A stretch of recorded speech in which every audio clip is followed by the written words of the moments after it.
4 अरब साल पहले एक सौर न्यारिका से हुआ था। पृथ्वी का द्रव्यमान आप स्क्रीन पर देख सकते हैं और इसकी त्रिज्या 5,972 किलोमीटर है। ये संख्या इतनी प्रभावशाली है कि ऐसा लगता है कि वैज्ञानिकों ने हमारे ग्रह के बारे में पूरी तरह से अध्ययन किया है। पृथ्वी की सतह पर क्या है इसके बारे में हम बहुत कुछ जानते हैं, लेकिन जो हमारी पृथ्वी के नीचे है उसके बारे में हमें तो क्या वैज्ञानिक भी नहीं जानते हैं। मगर वैज्ञानिक हर दिन ये जानने का प्रयास करते रहते हैं कि पृथ्वी के अंदर कौन सा जीवन छुपा हुआ है। पृथ्वी की पपड़ी के नीचे वैज्ञानिकों को कौन सी आवाजें आती रहती है, और वैज्ञानिकों ने जो पृथ्वी की सबसे गहरी यात्रा शुरू की वह आखिर क्यों रुक गई, और क्या पृथ्वी की गहराई में कुछ छुपा हुआ है जो वैज्ञानिकों की नजरों से परे है। तो दोस्तों, आज के इस वीडियो में हम ऐसे ही कुछ प्रश्नों के हल ढूंढने वाले हैं।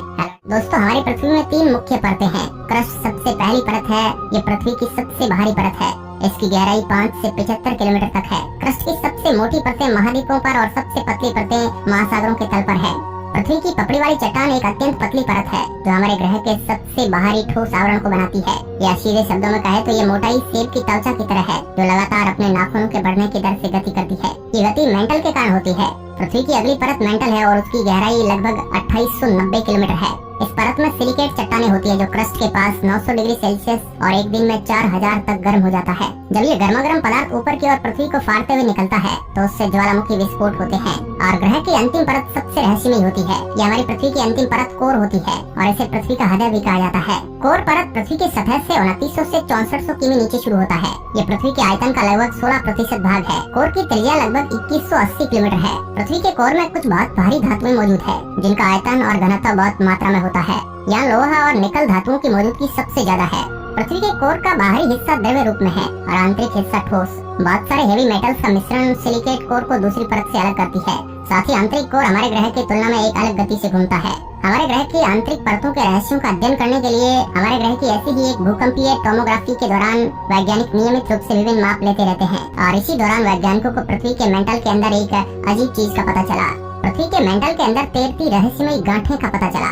इनमें से कुछ गांठें मिलकर बड़े पैमाने का क्षेत्र बनाती है, जिसमें से सबसे बड़े गांठें एक अफ्रीका और दूसरा प्रशांत महासागर के नीचे है। वे न केवल ग्रह के आवरण में हानि रहित रूप से तैरते हैं बल्कि एक अनोखी विसंगति पैदा करते हैं। विशेष रूप से दक्षिण अफ्रीकी विसंगति पैदा करते हैं जो हमारे ग्रह के चुंबकीय क्षेत्र को कमजोर करती है। चुंबकीय क्षेत्र में गंभीर परिवर्तन से विनाशकारी परिणाम हो सकते हैं, लेकिन खोजी गई विसंगति सौभाग्य से अभी तक इतनी मजबूत नहीं है। मगर हो सकता है कि भविष्य में यह ज्यादा मजबूत हो जाए और ये हमारे ग्रह को ज्यादा नुकसान पहुंचाए। वैज्ञानिक पता लगा रहे हैं कि गांठें क्यों बन रहे हैं और ये रहस्यमयी धक्के यानी गांठें क्या है जो इस विसंगति को जन्म देते हैं। कई वैज्ञानिकों का मानना है कि ये पृथ्वी पर जीवन के उत्पन्न होने से पहले से मौजूद है, और अन्य कई वैज्ञानिकों का मानना है कि ये एक अन्य प्राचीन ग्रह के अवशेष है जो बहुत समय पहले धरती से टकराया था। ये ग्रह जो आकार में मंगल ग्रह के समान था। ये गणना करना असंभव है कि ये ग्रह किस गति से पृथ्वी से टकराया था। यदि ये ग्रह पृथ्वी से समकोण पर या तीक्ष्ण कोण पर टकराते तो ये एक आपदा होगी जिसमें हमारे ग्रह के विनाश की सबसे अधिक संभावना होगी। मगर ऐसा नहीं हुआ होगा, जिस वजह से हमारा ग्रह बच गया और बस उसका एक टुकड़ा टूट गया और वह टुकड़ा हमारे ग्रह की गहराई में घुस गया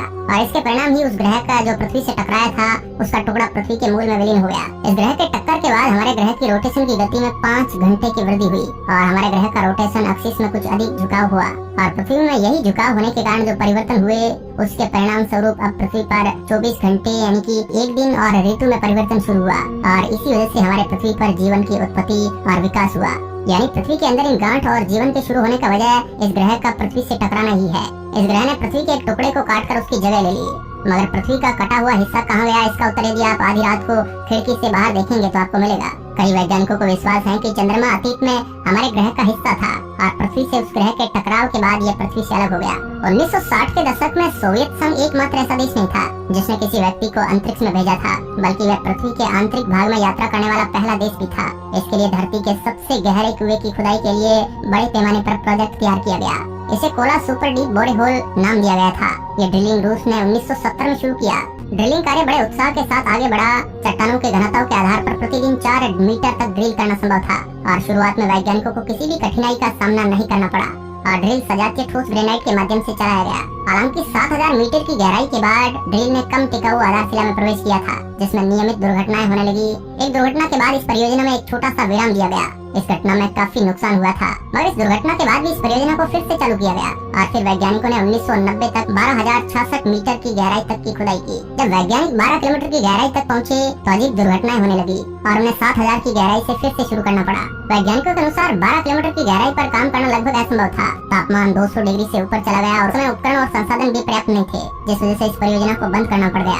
वैज्ञानिकों ने जिस गहरे निशान को नीचे उतारा वह 1994 में एक और दुर्घटना के बाद 12,266 मीटर था और फिर इस कुएं को बंद कर दिया गया। इस प्रोजेक्ट को निर्देश करने वाले वैज्ञानिक इसे अधूरा मानते हैं, क्योंकि मुख्य लक्ष्य 15 किलोमीटर के निशान तक पहुंचना था। माना जा रहा है कि इसके बाद यदि यह परियोजना पूरी हो जाती तो ड्रिलिंग रिंग पृथ्वी की सतह तक पहुंचने में सक्षम होगा। ये खोजें सचमुच हमारे ग्रह की संरचना के बारे में सभी विचारों को बदल सकती थी, लेकिन वैज्ञानिक आगे 3 किलोमीटर तक नहीं पहुंच पाए। वैज्ञानिकों के अनुसार इसको ढक दिया गया था ताकि इसमें कोई पत्थर न फेंके। हालांकि ये नहीं कहा जा सकता है कि प्रयोग वास्तव में अपने काम के दौरान विफल रहा। वैज्ञानिकों ने पृथ्वी की पपड़ी के हाइड्रोडायनेमिक जोनल मॉडल के बारे में कई सिद्धांतों की पुष्टि करने के लिए और 2 आश्चर्यजनक खोज करने के लिए विभिन्न गहराई से पृथ्वी के नमूनों की एक बड़ी संख्या प्राप्त करने में कामयाबी हासिल की, जो हमारे लिए विशेष रूप से दिलचस्प है। और एक दिन एक फिनिश अखबार ने अप्रैल को खबर प्रकाशित की। उसने लिखा कि सबसे पहले कुएं का उद्देश्य नर्क का प्रवेश द्वार खोजना था। इस हादसे समाचार को अमेरिकी समाचार पत्र ने तुरंत उठाया और इसके बारे में पूरी गंभीरता से बात करना शुरू कर दिया। नतीजन ग्रह के बारे में एकदम कथा फैल गई कि 14.5 किलोमीटर तक खोदने के लिए कुएं को ड्रिल किया गया था, तो वे अचानक एक विशाल खाली जगह में आ गए और इस जगह में तापमान 1100 डिग्री तक पहुंच गया। और यहाँ पर वैज्ञानिकों ने दिल दहला देने वाली मानव चीखें रिकॉर्ड की। अमेरिकी अखबारों ने इसे धरती के अंदर में प्रताड़ित पपियों की चीख कहा, लेकिन ये एक अफवाह मात्र थी। लेकिन हम इस मामले के बारे में बात नहीं करेंगे। इसके अलावा एक और रहस्यमय स्थिति जो यहाँ ध्वनियों से जुड़ी है वह स्वयं शिक्षाविद गोबरमैन का एक सीधा उदाहरण है। उन्होंने बताया कि मैं ये नहीं कह सकता कि मुझे ठीक पता है कि यहाँ क्या हुआ था। दरअसल तब एक बहुत ही अजीब शोर रिकॉर्ड किया गया था और इस खोज ने वैज्ञानिकों को हैरान कर दिया। और इसके लगभग 3 किलोमीटर की गहराई से उठाए गए नमूनों के साथ चंद्रमा से अमेरिकी अंतरिक्ष यात्रियों द्वारा लाई गई मिट्टी की सामग्री की भी जाँच की गई, तो वे दोनों आपस में मेल खाते हैं। इस प्रकार ये सिद्धांत की चंद्रमा पृथ्वी का हिस्सा है जो थिया के साथ टकराव के बाद पृथ्वी से अलग हो गया था, तो ये सच होने की संभावना और भी बढ़ जाती है। अब इस मुद्दे पर क्लियरिटी तो और ज्यादा रिसर्च के बाद ही सामने आ पाएगी। इस मुद्दे पर आप क्या सोचते हैं, हमें कमेंट के माध्यम